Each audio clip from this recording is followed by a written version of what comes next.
Thanks for watching. My name's Chippy and you're watching the UMC Portal and Ultrabook News video channel on YouTube. In this video I'm going to show you a quick rundown of the Lenovo Thinkpad X240, which I've just spent best part of today finishing the review on. Here it is. You've seen some intro videos from me on this, but I just want to round up pretty quickly with some highlights and lowlights of the device. If you're a Lenovo Thinkpad fan, you'll know already what it's all about, and to summarize it to those that don't know what Thinkpad is all about, it's really about business machines with a very high quality working fascia and a longer lifetime than you might expect from, say, a consumer notebook. Now the X240 has changed a couple of design features, and one of them is a very key feature, and that is that the mouse pad, the touchpad, is now buttonless. So I want to mention something there. The previous Thinkpad I used, I got very used to the touch point and the buttons on the top of the mouse pad. Physical buttons. They were really quite nice. I'm not so sure about this touchpad, and I think that those of you that have been used to the buttoned touchpad may have a problem in using this. And what's happened with me in using this is that I've gone away from using the touch point and have actually switched the touch point off and the touch button areas at the top, and I'm now just using it as a buttonless mouse pad, which is kind of interesting because it means that trademark button just doesn't need to be there anymore. It depends how you use your device. If you're really into that touchpad pointer, you'll probably get used to using the buttons on the top there. But I will say I think it's a step back. I know that it reduces the Z height of the device. It probably reduces complexity, reduces the risk of failure, and reduces the cost as well. But there's a definite trade-off there, and one you should be aware of. Check it out. It's certainly not a bad, in general, touchpad, but compared to what was a pretty unique experience on the touchpads with the buttons, it's different. Now the second thing to mention, and hopefully I can switch this on to demonstrate it, is the battery configuration. Now there's a 24 watt battery already inside here. Now you can see at the top there's a removable battery. Now that's the very low capacity one of 24 watt hours. So you've got 48 watt hours of battery here, weighing 1.4 kilos in this device, bringing you in web work up about 6 or 7 hours of battery life. So pretty good. But just imagine you can actually drop, instead of the 24 watt hour battery in there, a 72 watt hour battery. So that would take it from 50 to close to 100 watt hours. So you'd be doubling the battery life. So you'd be getting about 12 hours worth of web working, 16 to 18 hours worth of Wi-Fi off typing, video life, battery life, if you're using Windows 8, of 12 to 15 hours, something like that. So really quite interesting. It would increase the height. But there's another feature, of course, with the built-in battery. So that's on right now. I am just going to pull that battery off. You just have to close the screen slightly, and it's a little bit awkward to take it off. The battery's off there, and you'll see it's still running. So that internal battery allows you to hot swap. It's called Power Bridge technology from Lenovo, and that's quite a nice feature.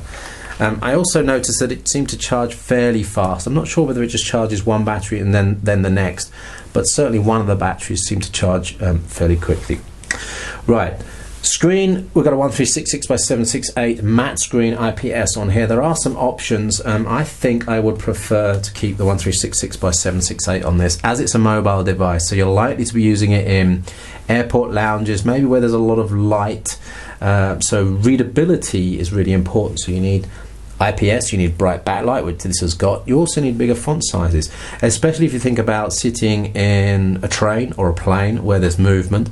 Small font sizes can be really stressful. So actually for this this device and the sort of target usages it has, I would stick with the 1366 by 768 screen. It's a non-touch. So in fact this is not really an Ultrabook. It says Ultrabook on it. Hasn't got a touch screen. It's got the dual array mics. and it's got an SSD enhanced hard drive, which brings us to that side of it.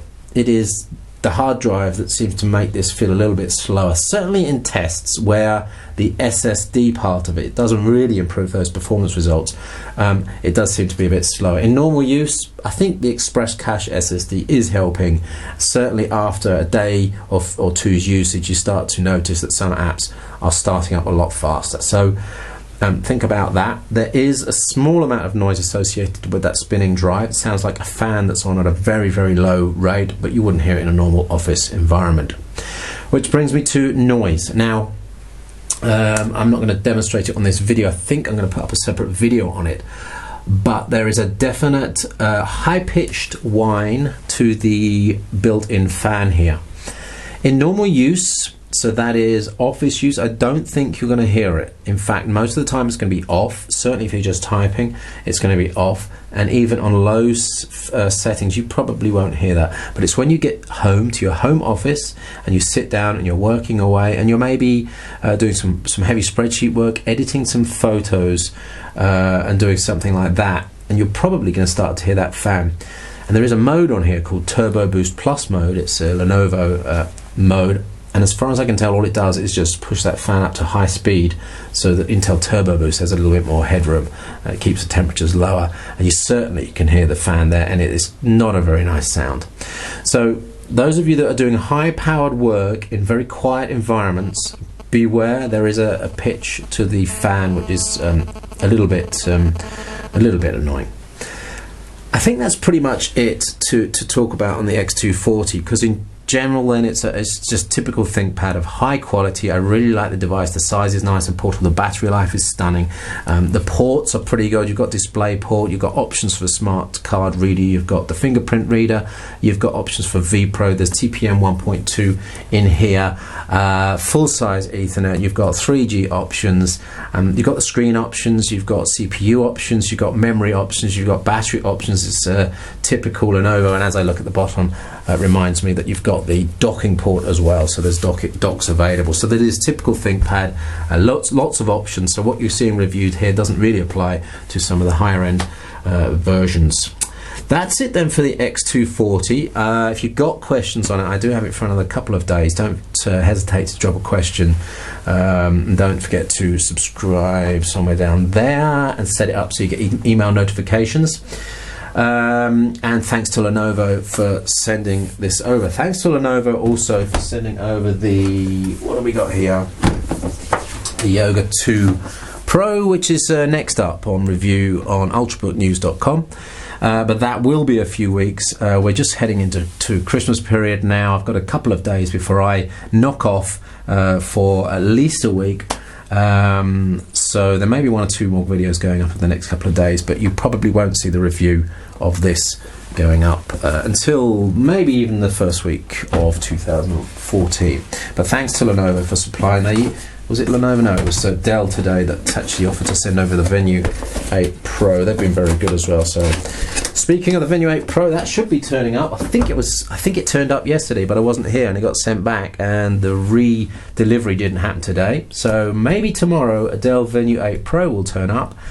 And I think at the same time the Toshiba Encore WT8 8-inch Windows 8.1 tablets on Bay Trail will be turning up. If those two turn up, I might switch on the live cam and we'll do a little bit of a live show with those, so that'll be pretty interesting. The other thing we've got, of course, is the Chromebook, and we're doing an SSD upgrade on that one, thanks to My Digital SSD for sending that over. That will happen probably over Christmas, maybe first week in the new year. If you don't watch any more videos before the end of the year, I wish you all the best for 2014. Subscribe now, and I promise I'm going to be bringing you more of these kind of in-depth studio videos during 2014. Try and have more two-way going. I'll try and keep my eyes on the comments, so don't hesitate to post questions. I'll try and answer them as soon as I can. All right, so it's at Chippy on Twitter, ultrabooknews.com, umcportal.com, we're on G+, we're on Facebook, we're on Twitter as well for the sites. Thanks for watching, and we'll see you on the next video. Goodbye.